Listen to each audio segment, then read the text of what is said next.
It's impossible to know, but this is probably Henry Ford's head. And this is definitely Henry Ford washing up by a stream. Starting in 1915, these four men camped and road tripped together regularly. Let me show you. You've got John Burroughs. Imagine somebody as famous as Neil deGrasse Tyson or Bill Nye, but for nature. There's tire magnate Harvey Firestone, Henry Ford, founder of Ford Motor Company, and Thomas Edison, America's most famous inventor.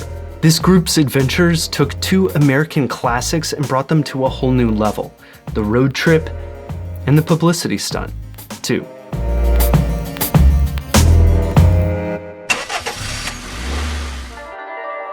You could get lost in John Burroughs' beard.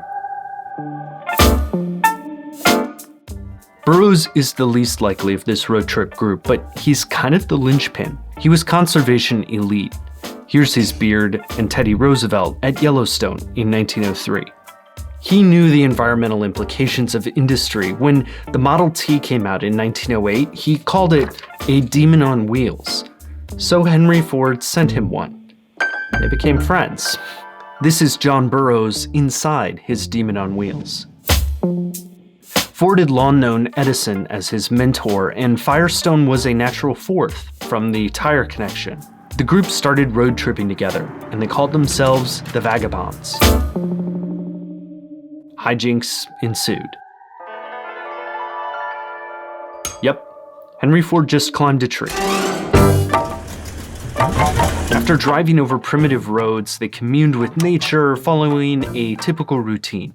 Burroughs went for long walks, Firestone read, Edison napped, and Henry Ford, well, he chopped wood. He really hated wood. Along their routes, they met other inventors and business titans who occasionally tagged along. According to one essay by a fellow road tripper, Thomas Edison also called Firestone and his son, Harvey Jr., dudes for an entire trip. Now, the meaning at the time is a little bit different because dude might have been a city person or a well-dressed person. But let's not lose sight of the fact that Thomas Edison was walking around calling Harvey Firestone dude when he wanted to get his attention. They took a lot of trips. This 1918 route was typical of their regular journeys, and the group of great men earned headlines everywhere they went. On this trip, they traveled throughout Virginia, hit North Carolina, and zipped back up to Maryland. Their fun road trips were a phenomenon like here, when Asheville, North Carolina papers covered their arrival, visit, and departure. It was called a trip with friends, but it wasn't just a normal road trip.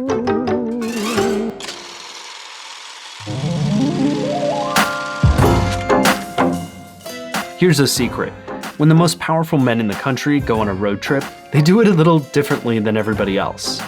Honestly, this was glamping. They brought along a film crew with big, bulky cameras. They had chefs and 5-star service the entire time. This table, it spins. Besides delicious meals cooked in the open air, these trips served a purpose. Newspapers reported on the Vagabonds as if they actually were vagabonds. They said that the trip showed a fellowship with the common man and a governing concern for the little man's interests and welfare. At the same time they were wrangling camera crews to film how normal they were also managing their business interests. That early 1916 trip included a meetup with Edward N. Hurley, a businessman and the chair of the United States Shipping Board, an emergency naval agency established as the United States came closer to entering World War I. In Pennsylvania, the power players conferred, as one observer described it, to divide up the work ahead in manufacturing. World War I breaks out? Road trip! Hurley came on future trips with the Vagabonds as well. Ford also gobbled up land to explore steam power and agricultural possibilities, and the group met with agriculturalists and botanists.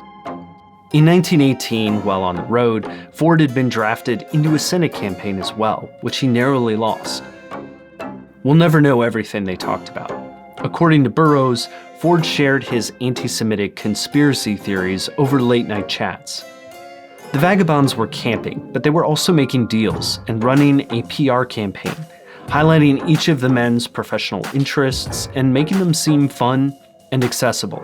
This is Henry Ford's toast, and that's the thing they served up for the public. John Burroughs died in 1921. He was 83. After his death, the trips continued.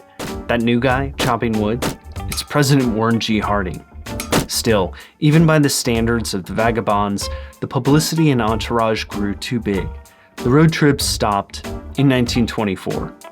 But the Vagabonds had a lasting impact on the American notion of the road trip and how powerful people network, even when they're taking naps. So was it a publicity stunt or a real road trip with buddies? Maybe it was both, or maybe it was some third thing altogether. This is a nearly 100-year-old campfire. John Burroughs wrote an essay about the trip and why he thought they took it. Maybe it was even true. We grow weary of our luxuries and conveniences. We react against our complex civilization and long to get back for a time to first principles. We cheerfully endure wet, cold, smoke, mosquitoes, black flies, and sleepless nights, just to touch naked reality once more.